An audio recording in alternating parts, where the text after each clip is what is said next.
The Taiwan ecosystem and industries and companies are doing incredibly well. Yeah. Taiwan may be United States' fourth largest trading partner, yeah. but Taiwan is my largest trading partner. And so,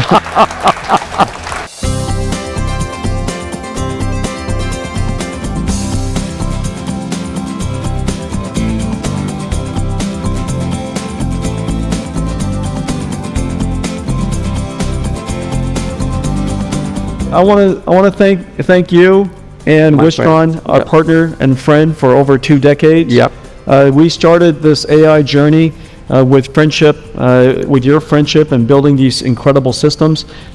Because of AI's build out, the largest infrastructure build out in human history, the Taiwan ecosystem and industries and companies are doing incredibly well. Yeah. Taiwan may be United States' fourth largest trading partner, yeah. but Taiwan is my largest trading partner. And so, as the largest company in the world, Taiwan is my largest trading partner, and also my very first meeting with President Trump, he told me in his administration he would like to reindustrialize the United States. Yes. Yes. He would like to expand the manufacturing capacity and to increase jobs in the United States, to reshore the supply chain, Yeah. so that we have a resilient supply chain.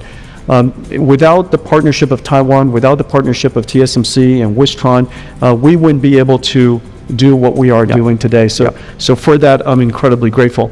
I want to thank you and Wistron, our partner and friend for over 2 decades. Yep. We started this AI journey with friendship, with your friendship and building these incredible systems. Because of AI's build out, the largest infrastructure build out in human history, the Taiwan ecosystem and industries and companies are doing incredibly well. Yeah. Taiwan may be United States' fourth largest trading partner, yeah. but Taiwan is my largest trading partner. And so, as the largest company in the world, Taiwan is my largest trading partner, and also my very first meeting with President Trump, he told me in his administration he would like to reindustrialize the United States. Yes. Yes. He would like to expand the manufacturing capacity and to increase jobs in the United States, to reshore the supply chain, so that we have a resilient supply chain. Without the partnership of Taiwan, without the partnership of TSMC and Wistron, we wouldn't be able to do what we are doing today. So for that, I'm incredibly grateful. Manufacturing is an essential pillar for every economy and every country. Yeah. And manufacturing jobs, as you know, in the United States in the last couple of years has now practically increased several million people. Yeah. Building chip plants, packaging plants, computer system plants like this, and of course AI data centers and AI factories all over the United States is allowed the United States to really reindustrialize the United States for the first time in a long time. Yes. It's creating jobs in plumbing, construction, manufacturing, of course, and electricians, and so many different types of jobs here in the United States. And in fact, we have so few ourselves that you've imported many from Taiwan to help us. If you go to Arizona today, Arizona looks like Taipei, because all of the great cuisines of Taipei are now in Arizona. You can see I would not be surprised, ma'am, that Dallas-Fort Worth is going to have some of the best beef noodle soups in all of America. Okay, and so all of you here helping start the manufacturing capability here in the United States, and your partnership and your investment, really valuable to us. And I want to be thankful. Okay. Yeah. So I think that I have some questions to ask Jensen to steal a lot of things from his brand, and then there's the war better. Can we just sit? Yeah.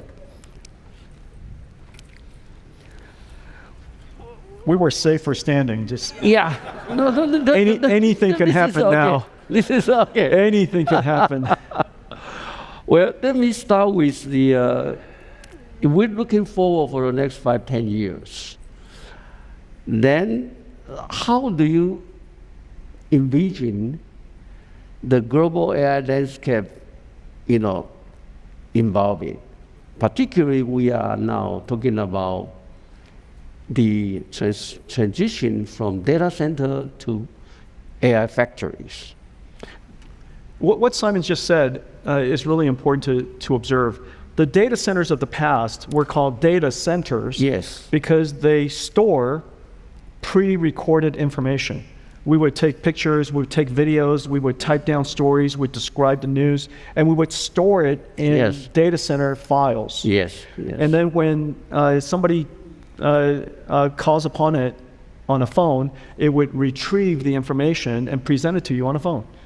And so that retrieval-based computing model is now being replaced by a generative model where we generate intelligence based on your question.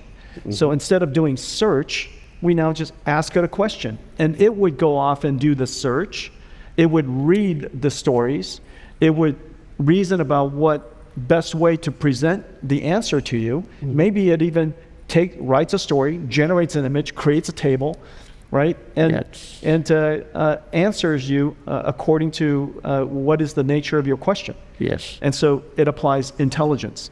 That intelligence has to be processed mathematically in a neural network in a machine that's back there. That's the GB300, the most powerful AI supercomputer in the world.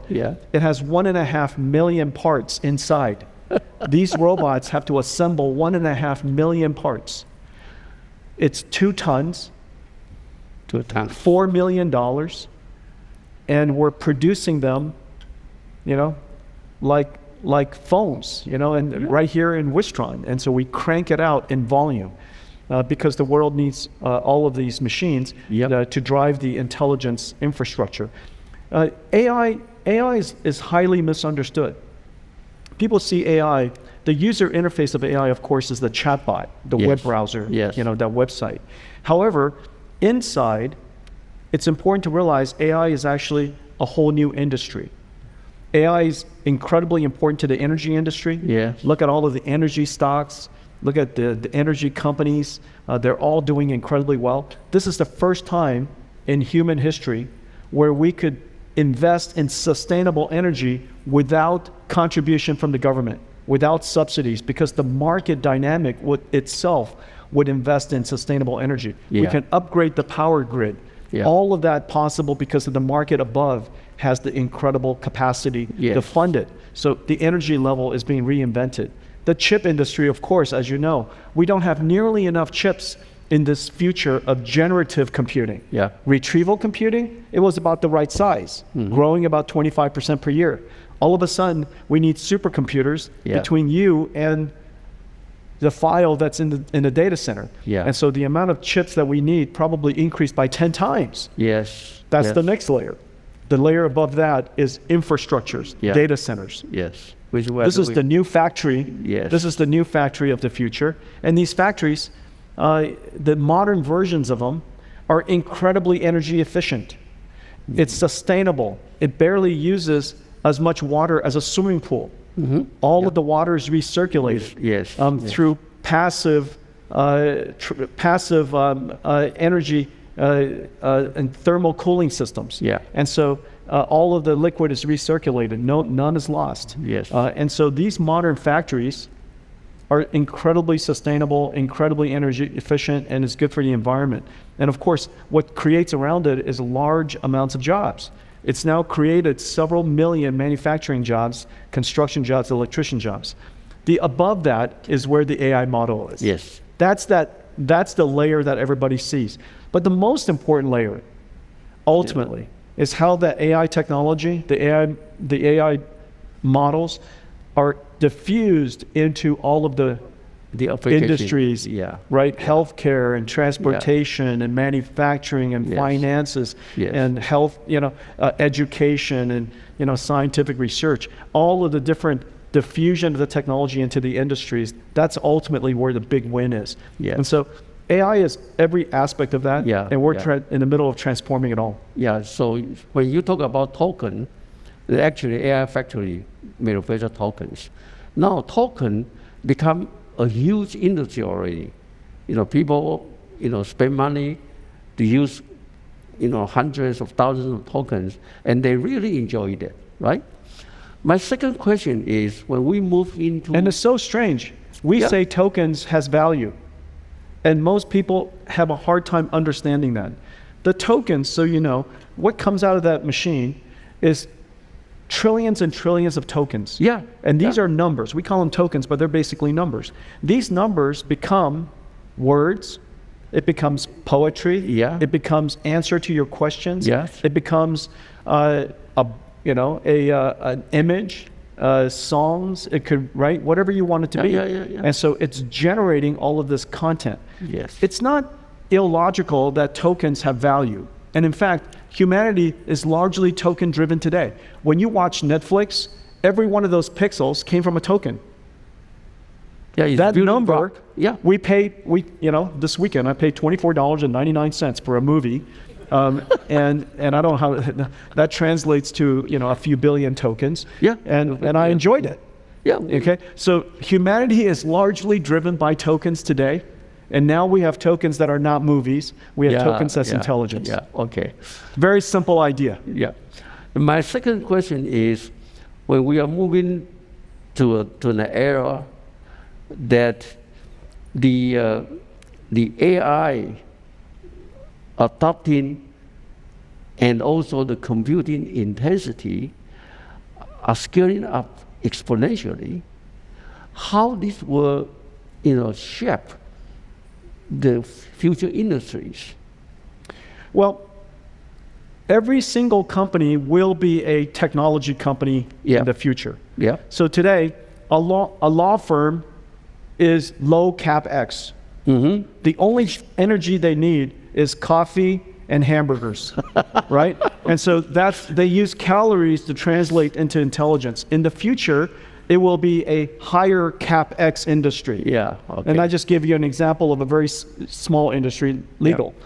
And so in the future, their intelligence will be a combination of hamburgers and coffee and electricity. Okay. And those electricity will generate tokens, which will be part of their intelligence. Yes. Every single industry in the world is based on, fundamentally grounded on intelligence. Yeah. The financial services, the insurance industry, the healthcare industry, you name it. Every single industry is grounded on intelligence. That intelligence can no longer be produced by cows and grass alone. Okay? Cow and corn.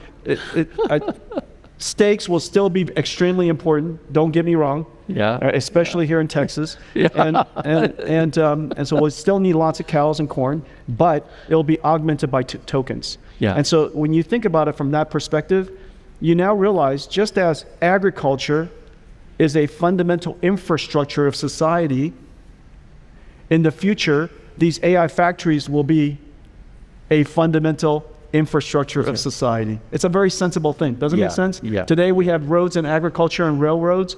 In the future, we'll have AI factories and the internet. Electricity comes in, it's get manufactured and the tokens get generated in the factories, and when it gets sent out, it comes out on the internet. Just like we have railroads bring, whatever food for the cattle. The cattle produces, steaks, and the steaks get shipped out on the roads. It's the exact same idea. Yeah. And so this is going to be a whole new layer of society. Yeah. It will be applied to every single industry. It will be a new layer of CapEx. Yes. It's a new layer of CapEx. It's a new layer of industry. Okay. And this layer of industry, this layer of CapEx is probably trillions of dollars. Yeah, so actually it impacts almost all the industry. Every single industry. In the future. Everybody needs intelligence. Yeah. Everything is built on intelligence. Yeah. And then how the communities can take the advantage of their unique culture, intelligence, to build a better AI system. Everybody should use, every company, every society, every country should use off-the-shelf intelligence whenever they can. Okay. Whenever you can, watch a Hollywood movie. We need it. That's right. So whenever you can, off-the-shelf movies, off-the-shelf intelligence, off-the-shelf music. Mm-hmm. But whenever you must or you desire, create your own. Yes.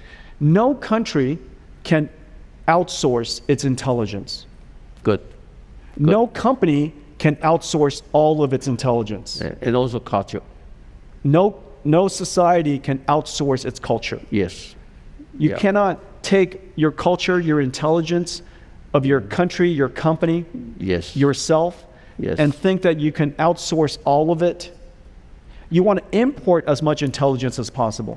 You want to import as much culture as possible. You want to import as much, right, knowledge as you can. But you also want to generate your own. Yes. And you have to cultivate your own. You cannot outsource that. That's right. That's important. That's why we need closed models, off-the-shelf closed models, but we also need open models. Open models. Every single country, every single company, we need closed and open models. You cannot be deprived of either one. This is a very good lesson to all the communities and countries. I think today we have very short time. But I believe that when we talk to Jensen, he always gives us the vision that from the macro view of the whole AI will evolve to the whole industry, then narrow down to community and countries. It's a great vision. I think that we're going to enjoy the next era of AI life. I hope that we will be more happier and more healthy. Thank you, James. We will be happier. We will be healthier. Thank you. Simon, thank you for your partnership. Thank you, Wistron. Thank you, everybody. Thank you.